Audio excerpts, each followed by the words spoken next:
بسم اللہ الرحمن الرحیم۔ درود شریف پڑھ لیں۔ شکریہ۔ صلی اللہ علیہ وآلہ وسلم۔ تمام معزز ناظرین کو گہرا لفظیزانہ چینل پر دل کی اتھاہ گہرائیوں سے خوش آمدید اور خلوص برا سلام۔ السلام علیکم۔ مرد کو درد نہیں ہوتا۔ نمبر 1۔ صبح صبح دروازہ کھٹکھٹایا۔ وہ چارپائی سے اٹھے، دروازہ کھولا تو سامنے ان کی بڑی بیٹی اپنے 2 بچوں سمیت کھڑی تھی۔ ارے عائشہ، تم اس وقت؟ نعمان کہاں ہے؟ چھوڑنے نہیں آیا؟ انہوں نے مجھے طلاق دے دی ہے بابا۔ لڑکھڑاتی ہوئی آواز جیسے ہی ان کے کانوں میں پڑی، کچھ لمحوں کے لیے جیسے ان پر سکتہ طاری ہو گیا۔ بیٹی کو گلے سے لگایا، کچھ بھی پوچھنے کی بجائے اپنی آواز کی کپکپاہٹ پر قابو پاتے ہوئے بولے، بابا ابھی زندہ ہیں میرے بچے، بابا ابھی زندہ ہیں۔ جوان بیٹی کی طلاق نے ان باریش بزرگ کی کمر توڑ دی تھی، مگر وہ اپنے آنسو بیٹی سے چھپا کر اسے تسلیاں دینے میں لگ گئی۔ نمبر 2۔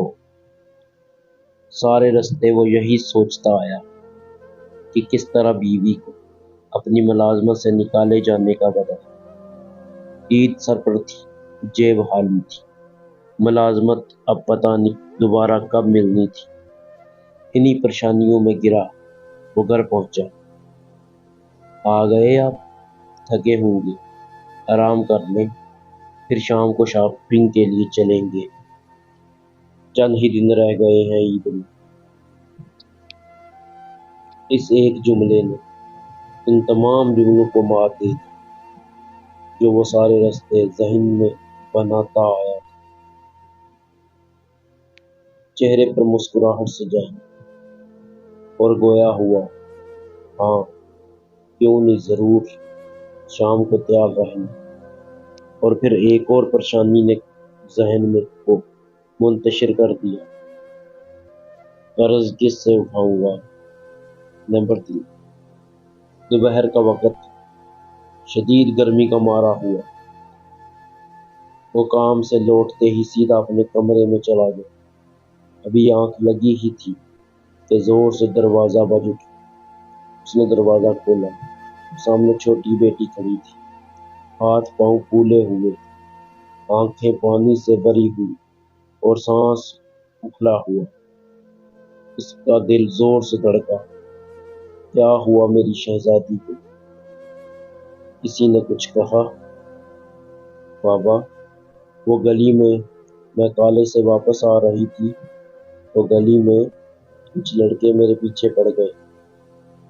روزانہ تنگ کرتے ہیں، مگر آج تو حد ہو گئی، حد ہی کر دی۔ اتنا سنتے ہی غصے سے اس کا چہرہ سرخ ہو گیا۔ وہ باہر کی طرف بھاگا، گلی میں پہنچا، کوئی نہیں کام۔ وہ واپس آیا، بیٹی کو پانی پلایا اور اس دن سے آج تک وہ کام پہ جانے سے پہلے خود بیٹی کو کالج چھوڑ آتا ہے اور واپسی پر خود ہی لے آتا ہے۔ نمبر 4۔ میرے دوست کی بیوی کا آپریشن تھا۔ اسپتال جاتے ہوئے سارے راستے میں یہی سوچتا رہا کہ آپریشن کے لیے اتنی بڑی رقم کا انتظام کیسے کیا اس نے۔ اسپتال پہنچا تو وہ ایک طرف کرسی پر نڈال پڑا تھا۔ ایک لمحے کو مجھے لگا کہ جیسے آپریشن اس کا ہوا۔ جب نزدیک پہنچا تو وہ شدید بیمار لگا، پیٹ کے ایک طرف ہاتھ رکھے ہوئے تھا۔ کیا ہوا ہے یار، تم ٹھیک تو ہو؟ وہ زبردستی مسکرایا، ہاں میں ٹھیک ہوں۔ اسی لمحے کچھ سوچ کر میں لرز آ گیا۔ میں نے مشکوک انداز میں سے پوچھا، پیسے کہاں سے آئے؟ کہیں تم نے؟ ہاں، ایک گردہ بیچ دیا، بیوی سے بھی بڑھ کر کچھ ہے بھلا؟ ہم اکثر مرد کا ایک ہی روپ ہی دیکھتے ہیں کہ وہ ظالم، جابر اور ہوس پرست، مگر ہم یہ بھول جاتے ہیں کہ مرد کے اور بھی کئی روپ، وہ باپ، بیٹا، بھائی اور شوہر کی شکل میں عورت کا محافظ بھی ہے۔ اگرچہ ہمارے معاشرے میں جاہلیت کی وجہ سے مرد کو ہی تمام حقوق حاصل، مرد حاوی ہے، عزتیں محفوظ نہیں ہے، مگر اسی معاشرے میں وہ مرد بھی موجود ہیں جو خود کو دھوپ میں رکھ کر اپنے گھر کی خواتین پر چھاؤں کیے ہوئے۔ مزید اچھی ویڈیوز دیکھنے کے لیے چینل کو سبسکرائب کریں اور اپنی قیمتی رائے سے ضرور آگاہ کریں۔ شکریہ۔